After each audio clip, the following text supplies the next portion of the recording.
Cuerpo de Almirantes en Retiro, vicealmirante Óscar Manzano Soco, y del presidente de la Asociación de Oficiales de la Armada en Retiro, capitán de navío Alejandro Armstrong de Aguirre. Para dar inicio a esta actividad, dejo con ustedes al presidente de la Asociación de Oficiales de la Armada en Retiro, capitán de navío Alejandro Armstrong de Aguirre. Me es grato saludar y dar la bienvenida a toda la audiencia que hoy nos honra con su compañía en esta reunión virtual. Conmemorar y recordar la historia de lo ocurrido en septiembre de 1940 constituye para nuestra Asociación de Oficiales de la Armada una tradición que no podemos dejar de cumplir pese a las circunstancias limitantes que nos afectan. Por ello, hoy, en conjunto con el Cuerpo de Almirantes en Retiro y junto a muchos de los presentes, nos reunimos virtualmente al mediodía en torno a nuestra capilla naval para ofrecer una misa en memoria y recuerdo de los marinos y miembros de las Fuerzas Armadas caídos al servicio de la patria, tal como lo hemos venido haciendo todos los años. Para cerrar con altura y proyección los actos conmemorativos, hemos programado una instancia de reconocimiento que nos permita revisar las circunstancias que llevaron a nuestro país a la crisis política, económica y social de 1973, que obligó a que las Fuerzas Armadas, ante el clamor ciudadano, se pronunciaran y asumieran la alta responsabilidad de conducir los destinos del país. Pero antes quiero citar un pequeño párrafo contenido en la Declaración de Principios del Gobierno de Chile de 1973. Dice así: la integración espiritual del país será el cimiento que permitirá avanzar en progreso, en justicia y paz, recuperando el papel preponderante que los forjadores de nuestra República le dieron en su tiempo. Reivindicar y sembrar en el corazón de cada chileno el ejemplo de nuestra historia patria, con sus próceres, sus héroes, maestros y estadistas, debe transformarse en el acicate más poderoso para despertar el verdadero patriotismo, que no es otro que el amor entrañado de Chile. Conspiran en contra de esta unidad las ideologías foráneas, el sectarismo partidista, el egoísmo. Voy a repetir la última frase porque he tenido bastante interferencia. Por favor, apaguen los micrófonos los que no están en conexión.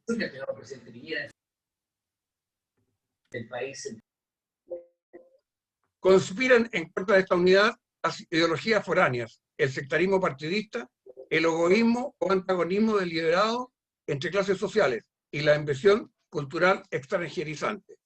Ahí parte de los numerosos grandes principios que inspiraron al gobierno militar el año 1973. Eso es todo, muchas gracias, y ahora continuamos con la reunión. Muchas gracias. Se reitera a los participantes que mantengan sus micrófonos silenciados, por favor. Hoy es un día especial para nuestro país en que recordamos uno de los acontecimientos más importantes de nuestra historia patria. Para ilustrarnos de este tema nos acompaña don Gonzalo Ibáñez Santamaría, quien efectuará la exposición Pronunciamiento Militar, Contexto Histórico. Al término de su presentación, habrá un ciclo de preguntas y respuestas, para lo cual a los asistentes se solicitan que hagan sus preguntas a través del chat en forma privada y directa a Mario Mateluna, donde dice abajo chat, ubican Mario Mateluna y le hacen la pregunta en forma directa. Por razones de ordenamiento de esta actividad, no se contestarán las preguntas que aparezcan en el chat general o de las personas que pidan la palabra para hacer su pregunta en forma personal. A continuación, me permito presentar al expositor, don Gonzalo Ibáñez Santamaría, casado, padre de 5 hijos, es abogado, doctor en Derecho por la Universidad de París II, profesor durante 40 años en cátedras de Ciencias Jurídicas y Políticas en varias universidades chilenas. Diputado al Congreso por Viña del Mar y Concón entre los años 1998 y 2006. Autor de varios artículos y libros de su especialidad, el último de los cuales es Camino a Septiembre, donde expone los principales hitos del proceso histórico que condujo a Chile a un desenlace tan dramático como lo fue el 11 de septiembre de 1973. Tengo el agrado de dejar con ustedes a don Gonzalo Ibáñez Santamaría. Gonzalo, por favor. Gracias, Marco. Mira, en primer lugar quiero agradecer la posibilidad de estar en estas circunstancias, con esta audiencia. Quiero agradecerle al Cuerpo de Almirantes en Retiro y a la Asociación de Oficiales de la Armada en Retiro. Me hayan invitado, me siento extraordinariamente honrado de poder dar mi opinión sobre el tema que nos reúne en un día como este. Mira, es importante para explicar el contexto histórico, en primer lugar, dejar muy en claro qué es lo que significó el pronunciamiento militar del 11 de septiembre. No fue un golpe de Estado como conocemos tantos en los países vecinos, ¿no? No fue un acto de ambición de nuestros uniformados ni nada que se le parezca, ¿no? Fue la culminación de un proceso de disolución social en nuestro país que amenazaba ya definitivamente con la ruina del país y con provocar entre los chilenos una guerra civil realmente de consecuencias devastadoras. Estábamos en presencia de un experimento marxista para convertir al país en un apéndice de la Unión Soviética, en una segunda Cuba dentro del continente americano, con todo lo que eso significa para las personas, ¿no? Porque no es una cosa simplemente de nombre, sino que es la ruina del país, es la ruina de las personas, especialmente de sus clases más vulnerables, más modestas, ¿no? Las Fuerzas Armadas ese día se emplearon como el último recurso que tenía el país para evitar ese desenlace y para recuperar el país, para ponerlo en una línea de progreso y de desarrollo. Entonces, la pregunta que nos hacemos ahora es, ¿qué sucedió en Chile para haber llegado a una situación de esa índole? Ahora, una situación de esa índole es una situación muy compleja y por lo tanto las explicaciones que se puedan dar para, digamos, para mostrar las causas no son simples, son realmente explicaciones de largo aliento y que es muy difícil reducirla y resumirla en una conferencia como esta. Por eso les pido comprensión si van quedando algunas cosas en el aire, pero el tiempo de alguna manera apremia. Mira, la pregunta fundamental para explicarnos la situación del 11 de septiembre es la de por qué se produjo en Chile un clima de tal antagonismo social, ¿no? Que el nombre del país Chile ya no significaba un hogar común a todos los que en él habitamos, sino que significaba el lugar de una gigantesca batalla, ¿no? En Chile era un lugar donde las clases, los grupos sociales entraban en batalla unos con otros, al margen de toda consideración de un bien común, de una finalidad común a todos los que en él estaban, ¿no? ¿Cómo fue posible que en Chile se produjera esta situación de conflicto social? Es lo primero que hay que explicar. Ahora, una situación de conflicto social no necesariamente va a terminar en lo que terminamos nosotros. Para esos efectos, ese conflicto social fue animado, fue azuzado para entrar ya en una situación prácticamente de guerra civil, ¿no? Por lo tanto, tenemos que explicar nosotros hasta el momento dos grandes cosas. Uno, los motivos del conflicto social. Dos, estos agentes disolventes, ¿no?, que se encargaron de llevarlo al extremo. Y tres, el agente que restauró la unidad nacional, de la finalidad común de la patria, no la finalidad del gobierno. Ahora, lo más importante, por supuesto, es explicar el porqué del conflicto social. Y para eso nos tendríamos que remontar bastante atrás. Pero tomemos una fecha en nuestra historia, 1924. 1924, el presidente de la República en ese momento era don Arturo Alessandri Palma. Y de la noche a la mañana, el país se encontró sin recursos financieros ni siquiera para pagar la administración pública y las Fuerzas Armadas y de orden de ese momento, ¿no? Y se abatió sobre el país una pobreza realmente increíble. ¿Qué sucedió para que se produjera esta consecuencia? Una cosa muy simple. El país vivía hasta 1919, o sea, hasta 5 años antes, exclusivamente o casi exclusivamente de la riqueza que le producía el salitre, que lo habíamos conquistado en la guerra de 1879, ¿no? Y esa riqueza tremenda, ¿no? Fue realmente malgastada, no se empleó para el evento de que tuviera que ser reemplazada, sino que se gastaba como si fuera eterno. Esa fue la consecuencia de la guerra civil de 1891 que depuso al presidente Balmaceda, que llevaba las cuentas relativamente en orden y estaba embarcado en un programa de desarrollo nacional de la máxima importancia. Después de 1891 viene lo que se llama el régimen parlamentarista, que es un régimen de mucha frivolidad desde el punto de vista del gobierno. La clase dominante en Chile, que era la clase dominante en política, se dedicó a jugar con el poder. Y esto pudo ser mientras las riquezas del salitre permitía darse estos lujos.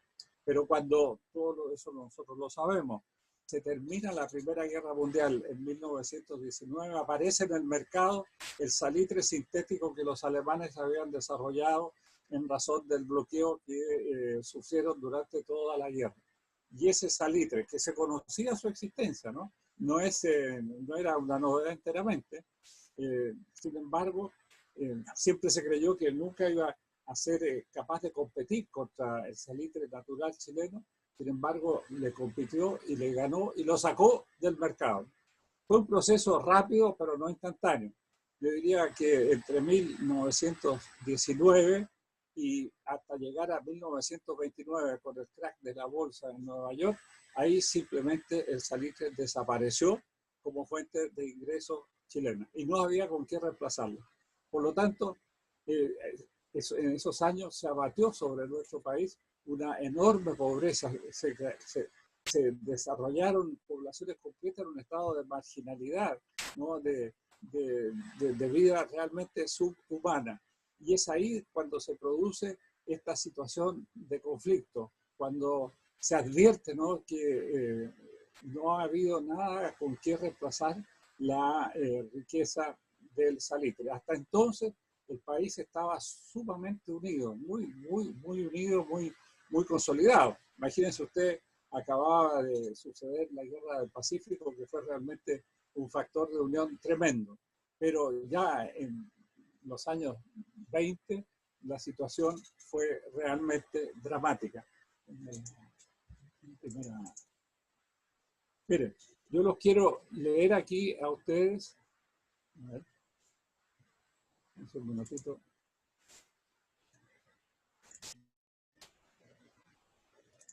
La primera, quiero leerles un texto de un historiador muy importante,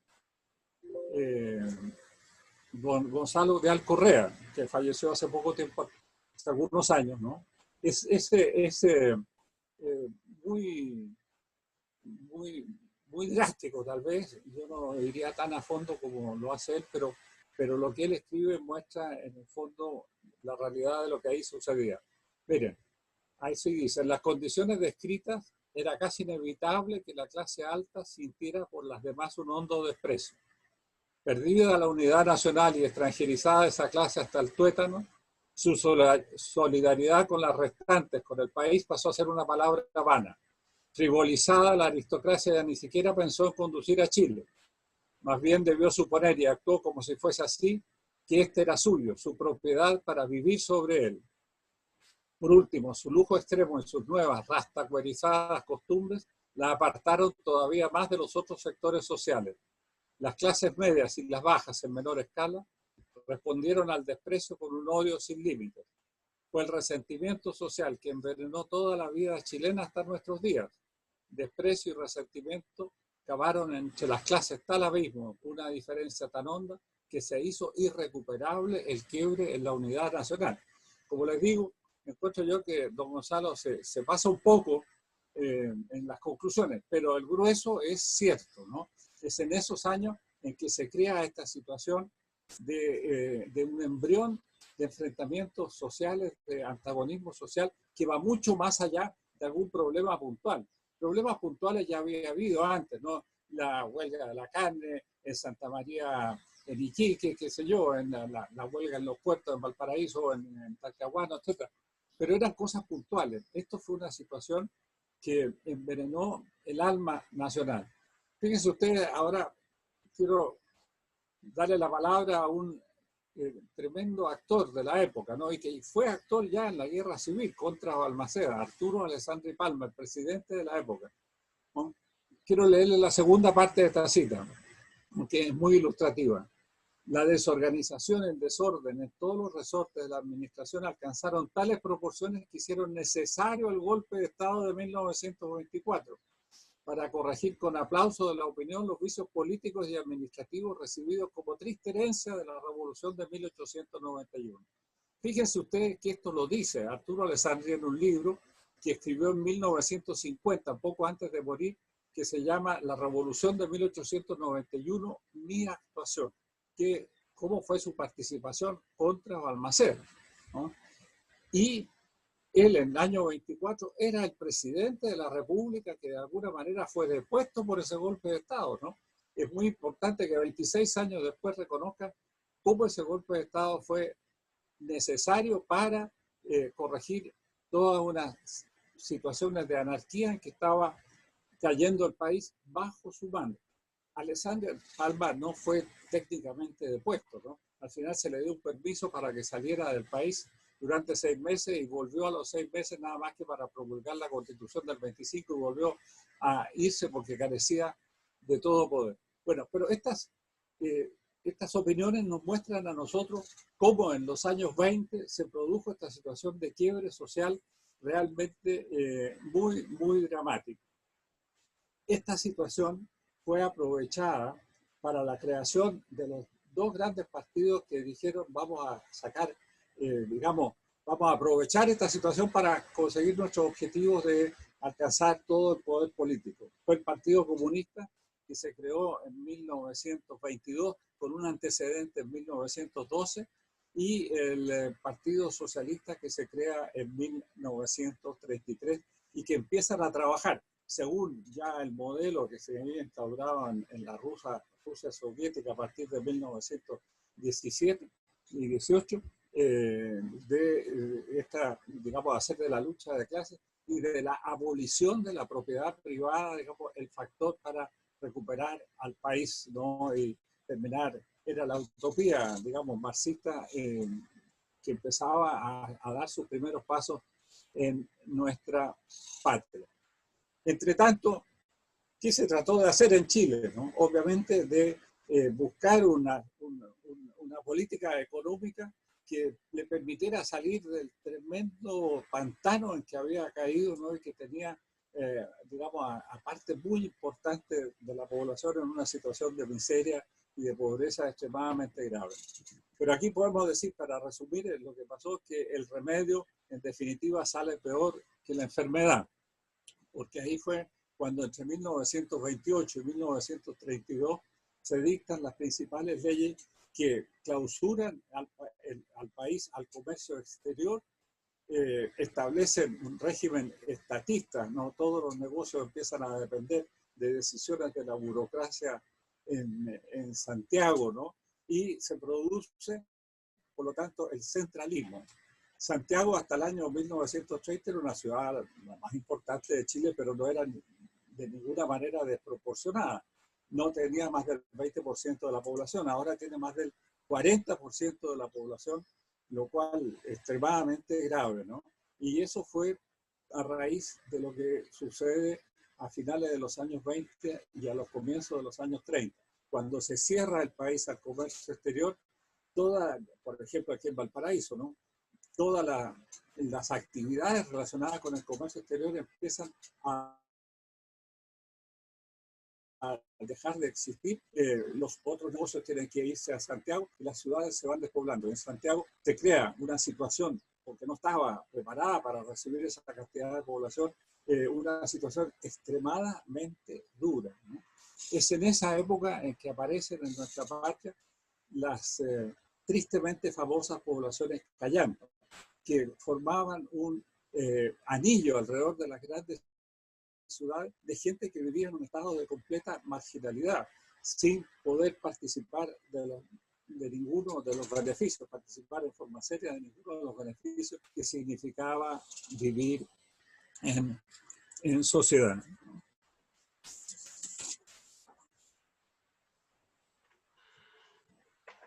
Eso en primer lugar, ¿no? El remedio que buscó fue, en definitiva, un remedio que prolongó esta situación y la prolongó durante largo tiempo, ¿no?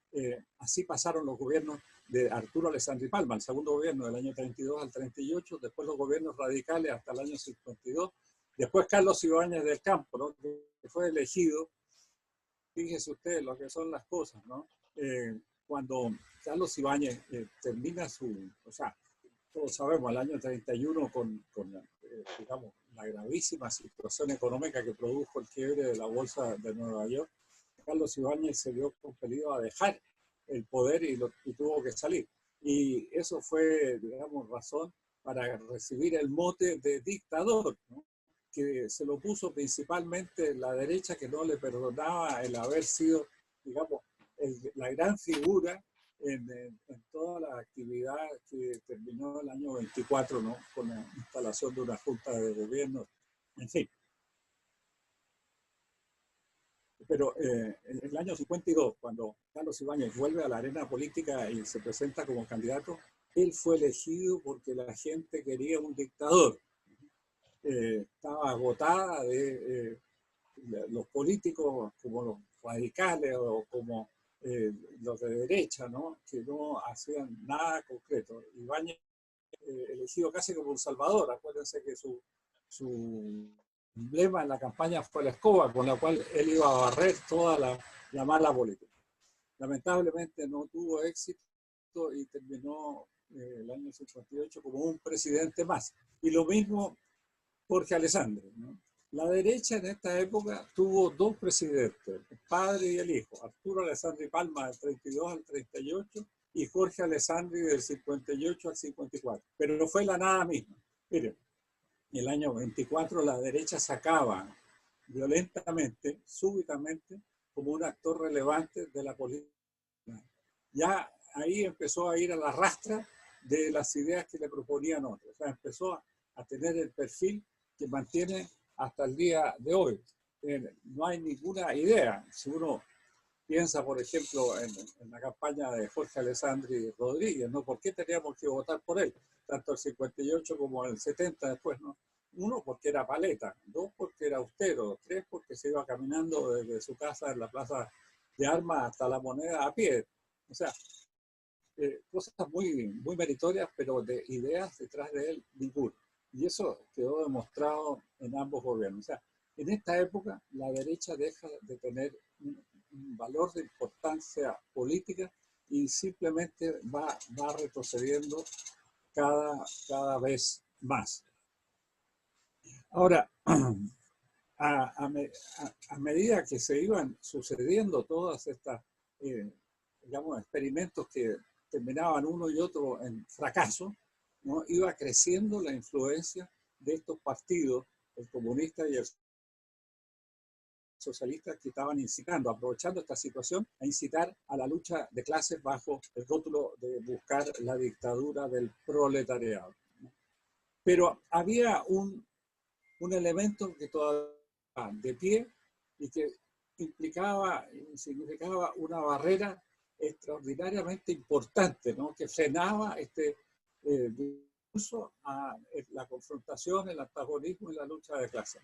Y esa era la religión, sobre todo la religión católica, que predicaba al contrario la unión, el amor, la ayuda mutua, etc., ¿no? Pero nunca la confrontación. Sin embargo, este esta barrera empieza a flaquear a mediados de los años 30, cuando en el Partido Conservador, que era el partido católico, ¿no? Oficialmente católico, se produce esta división que le genera la formación de la Falange Nacional, dirigida especialmente por Eduardo Frei Montalva, Radomiro Tomic y otros de la época.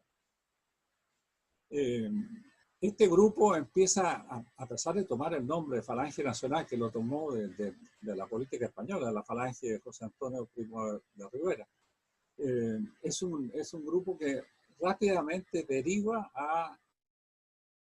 hacia las doctrinas marxistas, ¿no? El año 1938, con motivo de la lucha electoral entre Pedro Aguirre Cerda y Gustavo Ros Santamaría, este grupo abandona el Partido Conservador y se forma como independiente. Es ahí que ya empieza francamente a tratar de dar una versión cristiana de la lucha de clases. Cómo ser cristiano y a la vez cómo ser marxista, ¿no?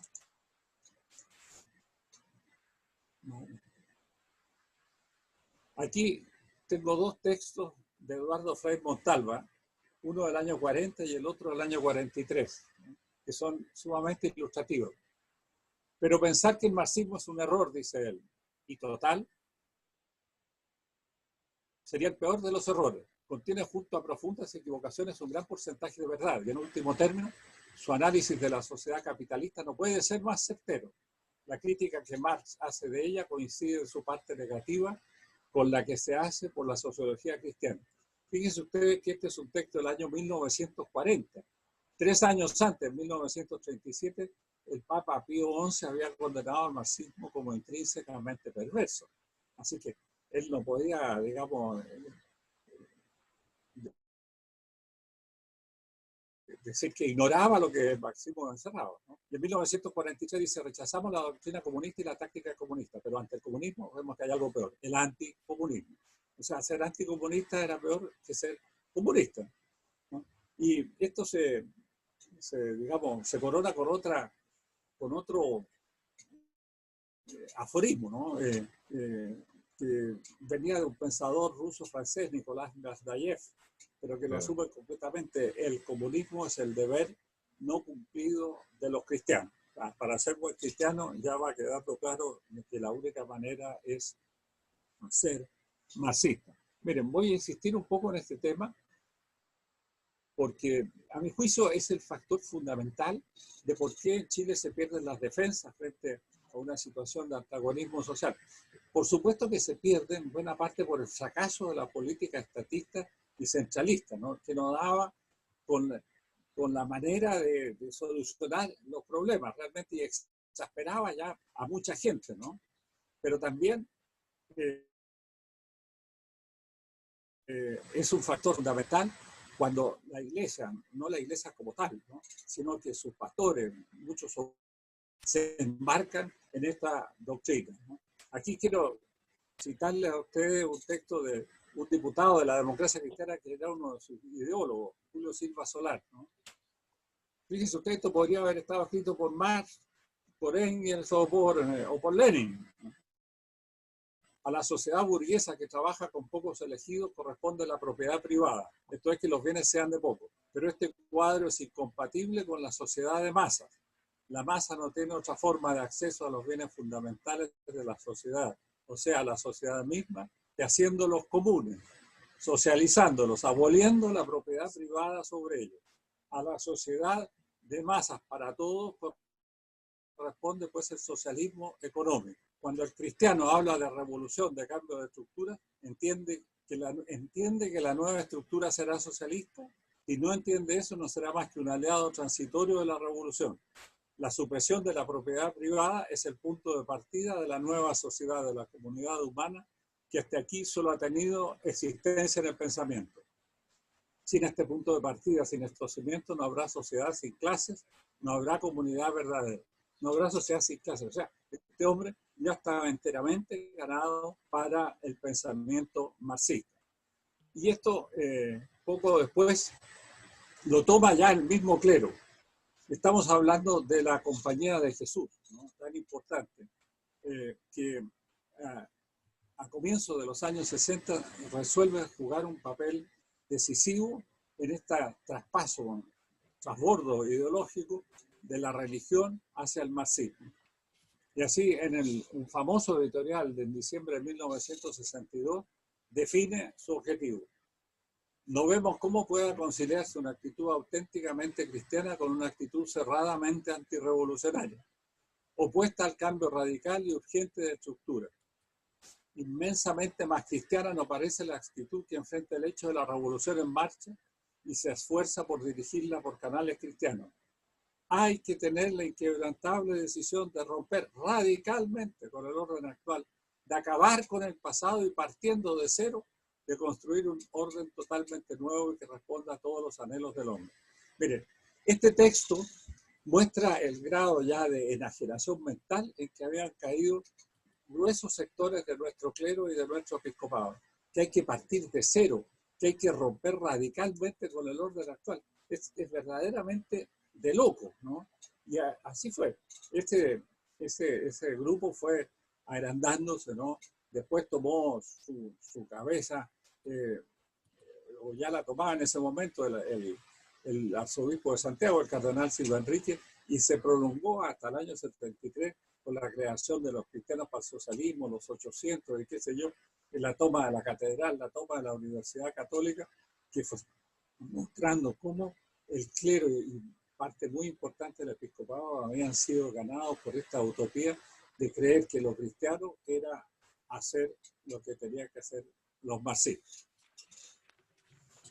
Bueno, no fue de extrañar entonces que el año 64, apoyado por esta tremenda influencia de parte tan importante del clero, la democracia cristiana, que hasta entonces había sido un partido relativamente pequeño, adquiriera una enorme dimensión y se impusiera en las elecciones. Ya habían fracasado, digamos, la gente más moderada, los radicales, como decía los Alessandri y los Carlos Ibáñez, habían fracasado en su misión de vencer la pobreza y restaurar, digamos, la dignidad de las clases más modestas del país. Entonces, el país se decide por las soluciones extremas, las soluciones de un extremismo ideológico ya definitivamente mayor. Y el primer grupo es la democracia cristiana, precisamente en cuanto recibe esta bendición de parte de nuestros obispos y de nuestros sacerdotes.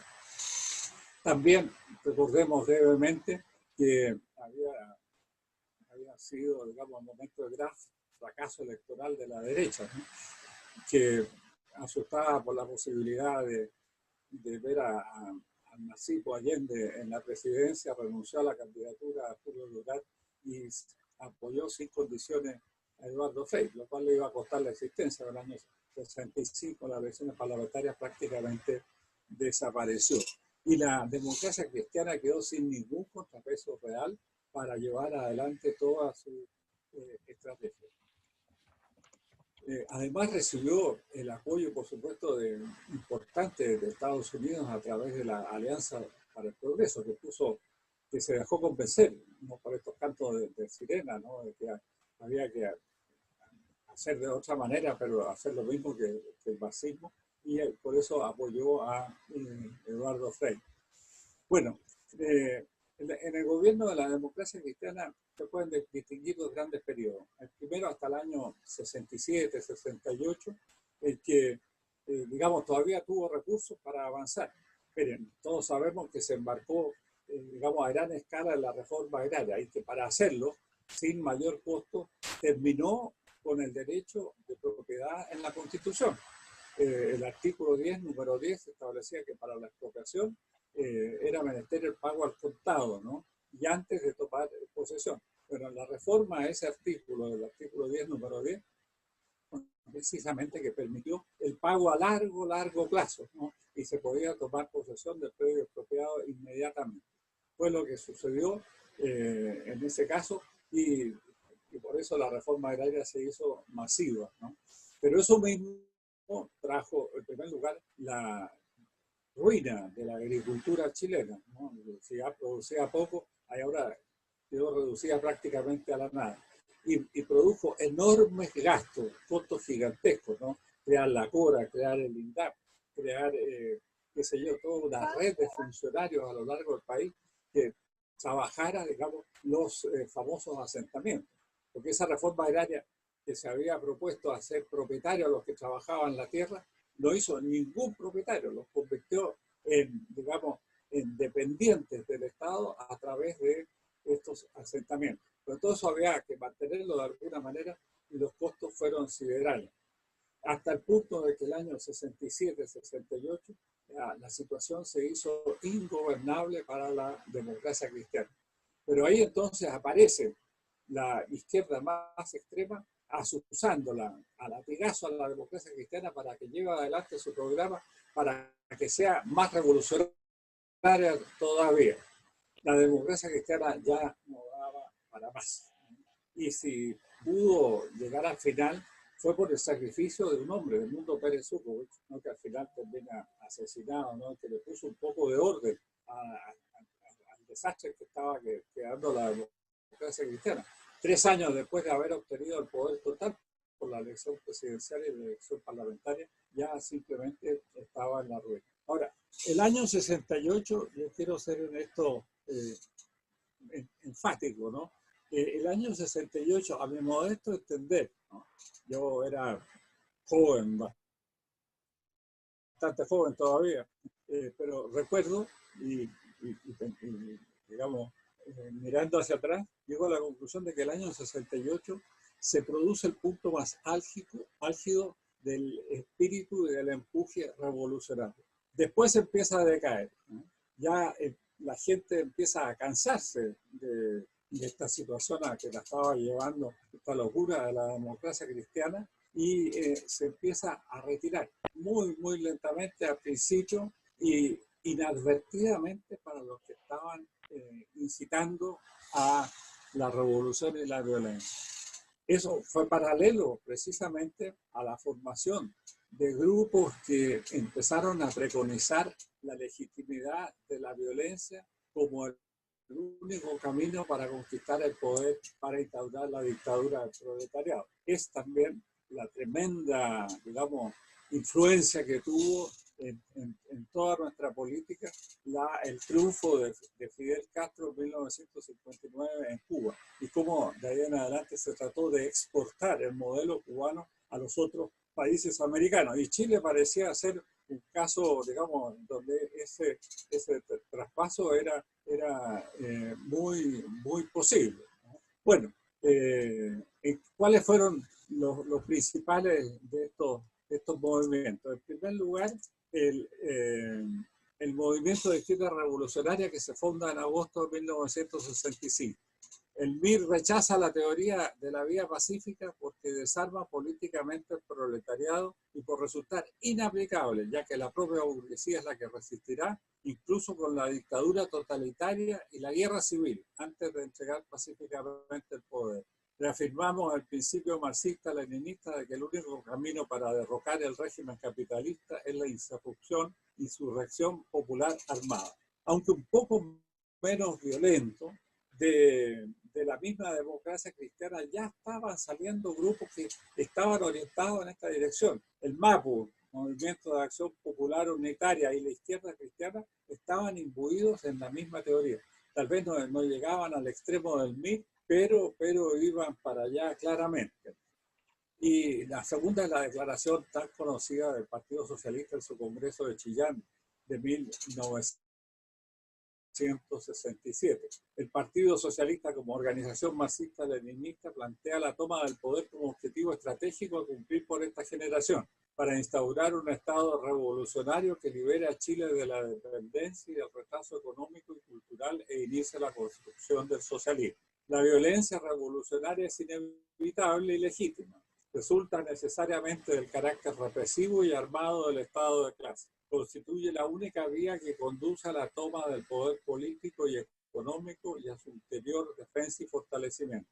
Solo destruyendo el aparato burocrático y militar del Estado burgués puede consolidarse la revolución socialista. las formas pacíficas o legales de lucha, reivindicativas, ideológicas, electorales, no conducen por sí mismos al poder.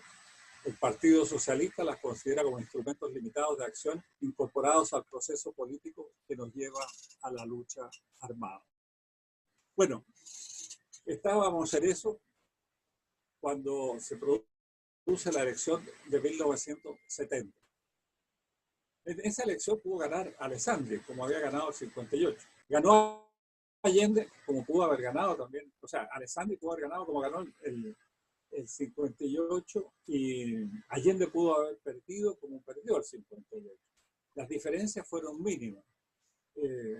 Pero eso demuestra que, digamos, el afán revolucionario estaba ya en un cierto proceso de aplacarse. Sin embargo, cuando Allende llega al poder, no repara en eso y simplemente se embarca en la política que todos conocemos de hacerse del poder total, para lo cual hay que destruir, digamos, todas las bases de cualquier otro poder, especialmente económico, ¿no? A la profundización de la reforma llevado a un extremo inverosímil, sigue el inicio de las expropiaciones de las empresas, ¿no?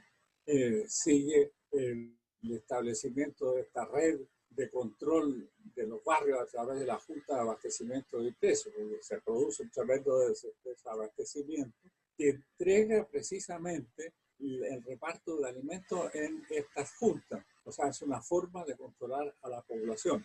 Y lo mismo a través de la Escuela Nacional Unificada, tomar el dominio de toda la educación. Y a la vez, paralelamente, se produce también, lo que sabemos, ¿no?, la construcción de un ejército, de unas fuerzas armadas paralelas destinadas a dar el último golpe. O sea, Allende no tuvo nunca intención de gobernar, ¿no? Eso hay que decirlo claramente. Su única intención fue crear las condiciones para que, en definitiva, Chile dejara de ser un país independiente y soberano y cayera bajo, digamos, el dominio de la red de la Unión Soviética, fuera la segunda Cuba de nuestro continente. Como les digo, no es solo una cuestión de nombre, sino que afecta tremendamente a toda la población, ¿no? Era una situación desesperada la que vivimos. No había gobierno, realmente, no había para nada Estado de Derecho. Este gobierno hizo de la, digamos, pisotear la Constitución una política cotidiana, y había este peligro inminente de una guerra civil. Bueno, miren, yo creo que ya voy con el tiempo, digamos, ya sobrepasado. No quiero prolongarme ya en cosas en historias que ya son suficientemente conocidas, ¿no? Sí quiero señalar que frente a este estado de disolución que mostraba el país, hubo una parte de Chile que se mantuvo fiel a la unidad nacional, fiel a los ideales que llevaron a la creación de nuestro país, y esas fueron las Fuerzas Armadas y de orden. Ellos no, es decir, esto demuestra una cosa muy clara, cómo vivían al margen de todos estos avatares de la política, concentrados en su formación profesional. Si tuvieron que salir en 1924, fue porque ese año el país se le cayó de las manos a don Arturo Alessandri, ¿no? Y la única manera de recuperarlo era a través de las Fuerzas Armadas, que esa vez no alcanzaron a estar ni un año en el gobierno. Hubo 2 juntas de gobierno, bueno, en fin, los detalles son otros, pero ellos se fueron apenas pudieron, ¿no? Recuperaron el país y lo pusieron de pie y bueno, lo dejaron ahí. Es importante, si uno ya quiere entrar en algunos, digamos, otros aspectos de lo que pasó entre medio, el odio que la derecha le tomó a las Fuerzas Armadas, ¿no? Y como le digo, se expresó después en el odio derechamente a Carlos Ibáñez, y a estas Fuerzas Armadas incluso creó una fuerza paralela, ¿no? Fuerza Nacional, una cosa así, Acción Nacional, y a la cual incluso en su segundo gobierno Arturo Alessandri pretendió que el ejército le pasara y la dotara de armamento.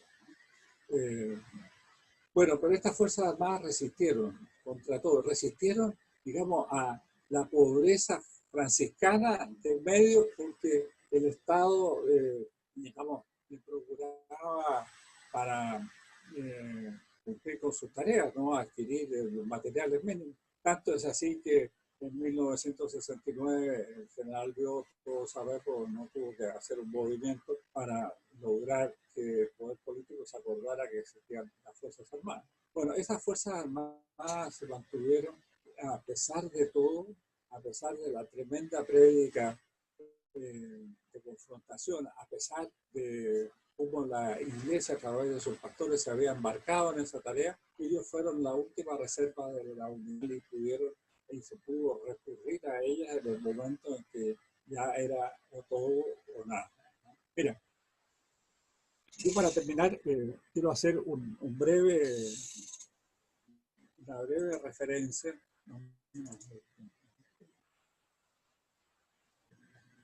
a las declaraciones del presidente Piñera hoy día, ¿no? Que me parecen que llaman a una aclaración, ¿no? No es posible aceptarlas tan simplemente. Piñera recordó hace 47 años, en un día como hoy, Chile y los chilenos perdimos nuestra democracia. Un golpe puso término al gobierno de la Unidad Popular y hizo un régimen militar. Sin duda, hasta hoy persisten distintas visiones e interpretaciones respecto a las causas que provocaron el quiebre. Mira, yo tengo mucho respeto al presidente de la República, pero en ese día los chilenos no perdimos nuestra democracia, empezamos a recuperarla en serio.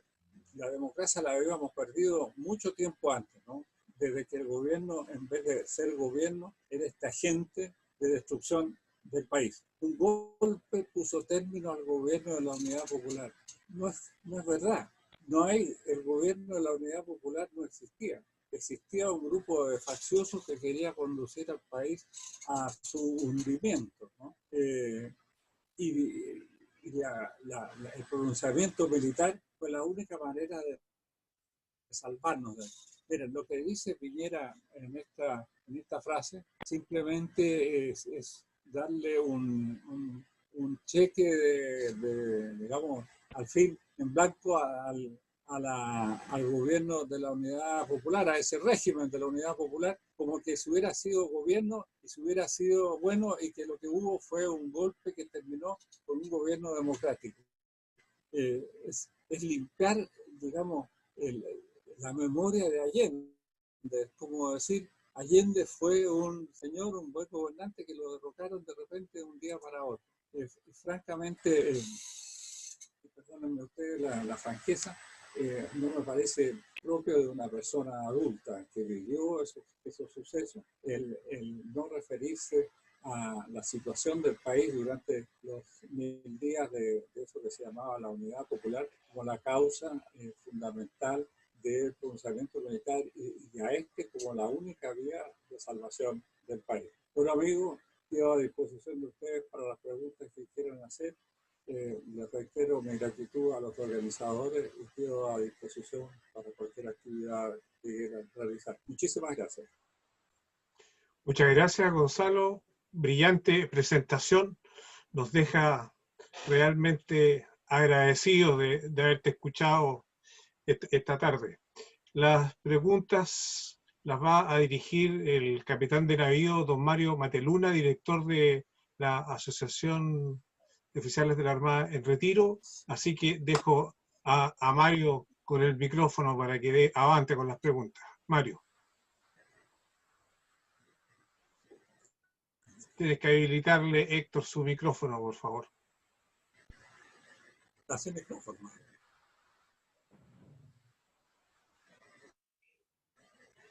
Ahí sí. Ahí estamos. Ahí sí, muchas gracias.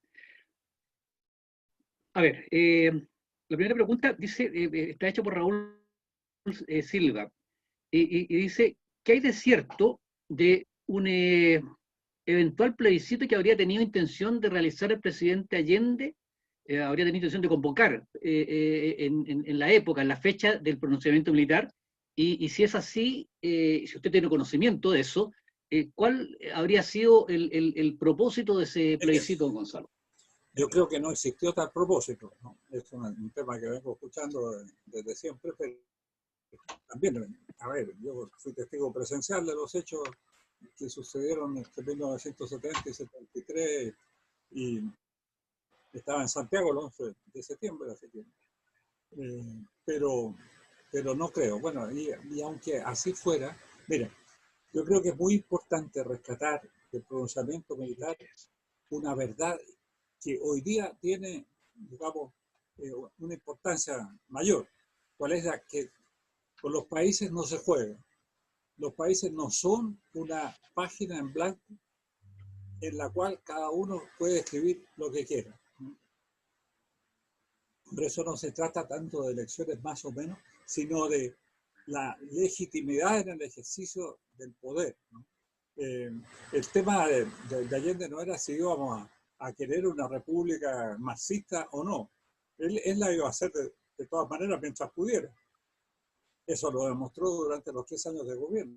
Tuvo N oportunidades de rectificar su política, pero enorme, y nunca quiso, ¿no? Su famosa muñeca. Ahora, fíjense ustedes, ¿no? Hace un par de semanas salió un artículo de un señor Rodríguez Elizondo que muestra a Allende como un socialdemócrata.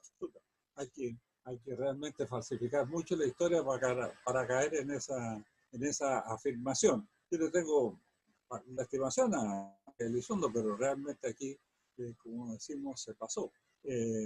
Allende fue un convencido marxista, ¿no? Lo que pasa es que no tenía la pinta de marxista. Él hablaba de la dictadura del proletariado, pero no era ningún proletario, ni mucho menos, ¿no? Fíjense ustedes, a propósito de esto, permítanme hacer un paréntesis, ¿no? La dictadura del proletariado, la llamada dictadura del proletariado, se demostró ahí ya, donde se instauró, y en Chile, en la medida en que aquí estuvo, como una dictadura contra el proletariado. O sea, nunca el proletariado lo pasó peor que bajo la dictadura que se realizó en su nombre. Aquí habían 2 tipos de proletarios: los que asumieron el título, que no tenían de proletarios reales nada, empezando por Salvador Allende, y los proletarios de la calle, que por supuesto sí lo eran, y que no eran más que un pretexto para llevar adelante toda esta, digamos, siniestra estrategia de convertirnos en un país marxista. Bueno, volviendo a la pregunta, ¿no? Yo creo que no hay tal plebiscito, ¿no? Fíjese que curioso, lo iba a llamar para el día 11 de septiembre, o ese mismo día iba a salir. No, es demasiada la coincidencia, sobre todo, como les digo, habiendo tenido tanta oportunidad Allende antes de manifestar, si esa era su voluntad, haberla manifestado. Perfecto, muchas gracias. Marcos Gallardo realiza la siguiente pregunta. Siendo las Fuerzas Armadas tradicionalmente católicas, ¿por qué cree usted que no han sido infiltradas en la creencia marxista como sí lo ha sido en gran parte la Iglesia Católica o el clero de la Iglesia Católica? Clero católico. Mira, porque la Iglesia no es el clero es el clero. Y nosotros somos los fieles laicos. La Iglesia es algo más que eso, ¿no? Como todas las cosas humanas, es una prolongación en el tiempo. Hay generaciones. Y por eso tampoco con los países se puede hacer lo que uno quiera, porque los países no somos el momento presente nomás, sino que tenemos una historia que viene de atrás, ¿no? Y tenemos una proyección hacia el futuro. Lo mismo sucede en la Iglesia, ¿no? Yo creo, fíjate, honestamente, que en Chile el factor de disolución religiosa, de ideologización en el campo de los religiosos, constituye un elemento esencial para explicar lo que nos pasó. Yo diría que es casi lo principal. Chile se quedó sin pastores, ¿no? Defensores que lo defendieran de esta invasión ideológica que produjo el vacío. Las Fuerzas Armadas, por lo tanto, se defienden, claro, con su catolicidad bien entendida. Para ellos no entró esta tergiversación de la democracia, que realiza esto mal llamada democracia cristiana, de introducir el marxismo dentro de la Iglesia, ¿no? Dentro del clero y dentro del episcopado. Una situación que perdura claramente hasta hoy día, ¿no? Y que ha llevado a que nuestra iglesia, mi iglesia, yo soy católico, pierda casi toda importancia en el mundo que nos toca vivir. Así que yo creo que la formación militar, digamos, hizo que la religiosidad propia de las Fuerzas Armadas no se desviara y se mantuviera en el sentido natural de esa forma religiosa, ¿no? Yo creo que ahí esa combinación fue muy importante para salvar a Chile. Muchas gracias.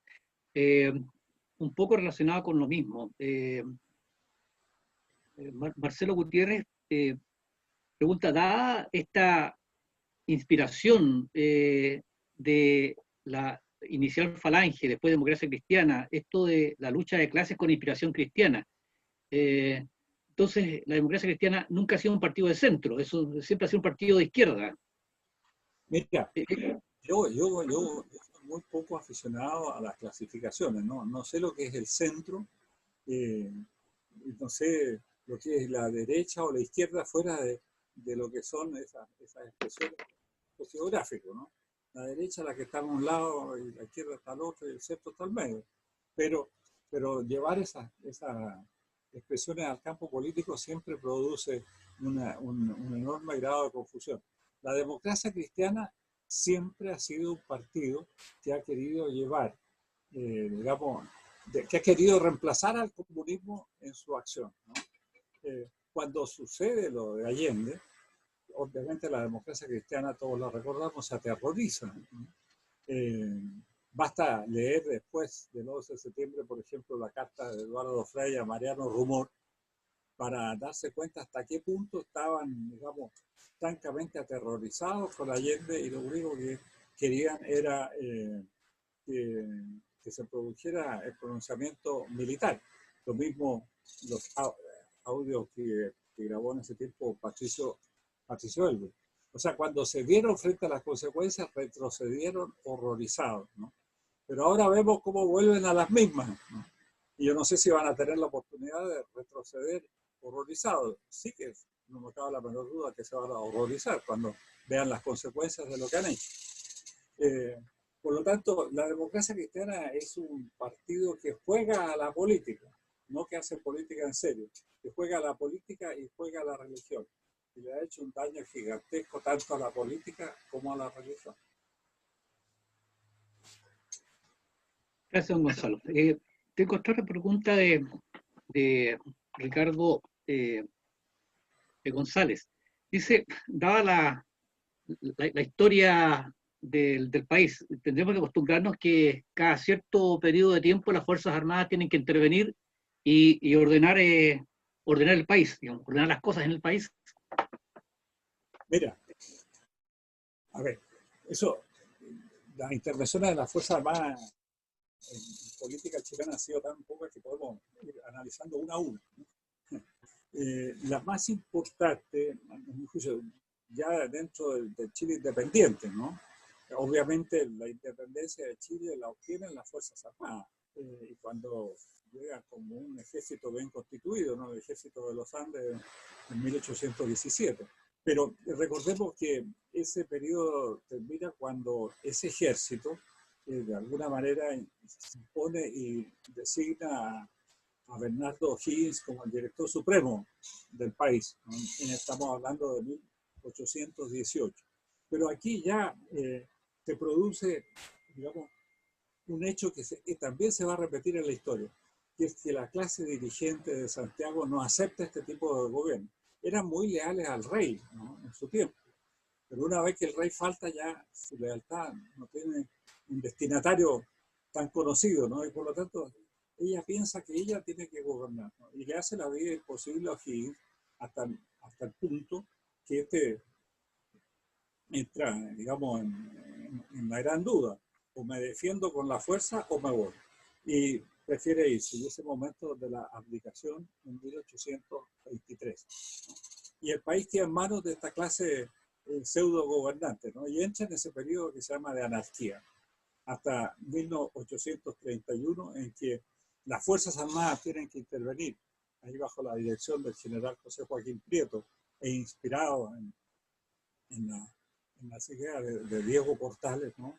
y en la batalla de Lizcay se juega un momento muy importante, ¿no? Fue el momento en que se inicia la República Portaleana.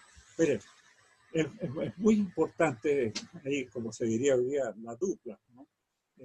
Diego Portales y José Joaquín Prieto. Ninguno de los dos solo hubiera podido hacer lo que se hizo, ¿no? Diego Portales tal vez puso las ideas, digamos, puso también una manera de actuar, porque fue ministro, pero al lado tuvo a José Joaquín Prieto que, digamos, estuvo dispuesto a respaldarlo sin vacilación, ¿no? Pero ahí nosotros tuvimos 20 años de gobierno militar, ¿no? Hay que tenerlo muy claro. Los 10 años de José Joaquín Prieto y después los 10 años de Manuel Bulnes. Y después los 10 años de Manuel Montt, que si no era militar era porque no llevaba uniforme. Fue el más portaleano de los portaleanos. Entonces ahí hubo una importante intervención de las Fuerzas Armadas. También la hubo en los conatos de guerra civil en 1851, antes que asumiera Manuel Montt, y 1859 al finalizar el gobierno de Manuel Montt. Y también las Fuerzas Armadas jugaron un papel importante en defensa de la institucionalidad, ¿no? En el año 51, mismo Manuel Bulnes, que había dejado de ser presidente recién, retoma la conducción de las Fuerzas Armadas y va a enfrentar a su primo, ¿no? Que venía del sur, digamos, porque había sido un candidato derrotado en las elecciones, y lo vence en la batalla de los Comillos. Una batalla muy, muy importante, muy sangrienta. Bueno, después viene, digamos, este tema de la guerra civil de 1891, que es un tema, digamos, muy discutible, porque se divide el país, se divide las Fuerzas Armadas, no se sabe en qué parte está, digamos, el orden y la Constitución.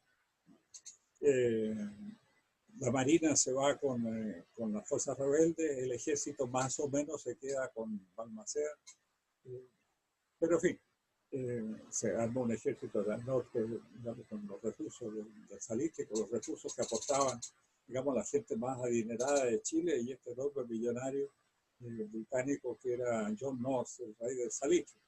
Yo aquí discrepo con mi amigo Parvex cuando dice que John North fue el que depuso a Balmaceda, ¿no?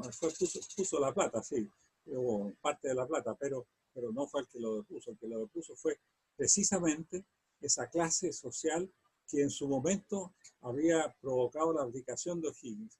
Lo que sucede es que aquí Balmaceda, que tuvo el mismo dilema que O'Higgins, dijo vamos a la pelea, ¿no? No abdicó a finales de 1890. Y bueno, y ahí yo no pone el billete largo, pero no hay que engañarse, no es lo decisivo en la revolución de 1891. Ahí fue este espíritu que Alberto Edwards llama con toda razón el espíritu de Fronden, ¿no? El espíritu de destruir el poder político para ocuparlo sin tener un sentido del poder político, ¿no? Un estar en el poder para figurar o para aprovecharse de él, pero no para servir a la patria, ¿no? Ese fue, digamos, la constante de esos 30 años fatales en la historia chilena de 1891 a 1921, 1924, ¿no? En que se van sucediendo estos presidentes y el país se va degradando de a poco sin que eso sea percibido, ¿no? Y digamos, el despertar fue, como digo, tan tremendo cuando en 1924 el país se quedó sin recursos, ¿no? Ni siquiera para el diario vivir. Pero ahí, el año 24, intervienen de nuevo las Fuerzas Armadas, como les decía recién, porque no hubo otra posibilidad. Ellas se hacen cargo del país que se le cayó literalmente de las manos a Arturo Alessandri y al grupo social que gobernaba con él, ¿no? Y como les decía, las Fuerzas Armadas lo único que querían era volver a dar sus cuarteles y que los políticos se dedicaran a la política.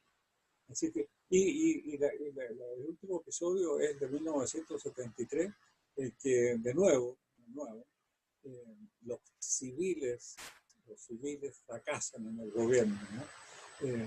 Porque aquí, claro, se habla mucho de que las Fuerzas Armadas violentan la Constitución, pero se pierde de vista que quienes más la violentan y la han violentado han sido de lejos los civiles.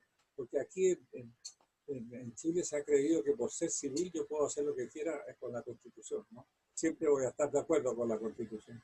Eso es extremadamente falso y lo fue sobre todo en el periodo de la llamada Unidad Popular, del régimen marxista.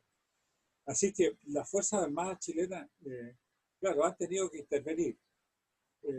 Yo no buscaría una periodicidad ni mucho menos, ¿no? Lo que sí es que no se aprenden las lecciones por parte de los civiles, ¿no? Especialmente, digamos, en esta última oportunidad en que fueron los civiles los que pidieron que entraran las Fuerzas Armadas, los que les rogaron, los que los impulsaron, los que los apoyaron y después estaban felices, y poco a poco después se fueron desdibujando, ¿no? hasta lo que vemos ahora, ¿no? Como les decía, el caso de lo que dice el presidente Piñera, y tenía detrás a ministros que habían sido funcionarios del gobierno militar, ¿no? En Chica. Entonces, ¿en qué quedamos? Es esa falta de consecuencia la que provoca que en Chile cada tanto tiempo tengamos los problemas como este que ahora enfrentamos. Bueno, yo creo que hemos abusado ya suficiente del tiempo de don Gonzalo Marcos. Ok, muchas gracias. Muchas gracias. Gonzalo, ha sido una brillante exposición. Estamos extasiados, pero no queremos abusar de tu tiempo ni de quienes nos acompañan hoy día. No sé si quieres cerrar algunas palabras finales antes de que nuestro presidente de la Asociación de Almirantes haga una despedida final. Déjalo para el final. Ok, muy bien. Entonces, para cerrar esta actividad se dirigirá a ustedes el presidente del Cuerpo de Almirantes en Retiro, vicealmirante Óscar Manzano Soco. Buenas tardes, estimado amigo. No sé si se escucha bien. Sí. ¿Me escuchan o no? Perfecto, no hay problema. Perfecto, se escucha muy bien. Bueno, mis primeras palabras sean de sincera gratitud para Gonzalo Ibáñez por su valiosa, tal como lo dijo Marco Gallardo, valiosa e interesantísima exposición. Y obviamente a todos quienes nos pudieron acompañar hoy día en este análisis y recuerdo patrio que estimamos trascendente. Quienes conocimos de la verdad desapasionadamente del 11 de septiembre de 47 años, realmente vemos hoy ciertas similitudes que nos preocupan. Si bien es cierto, la política siempre ha sido la disputa del poder, el objetivo de la política, los objetivos y estrategias para alcanzarlo son diversas.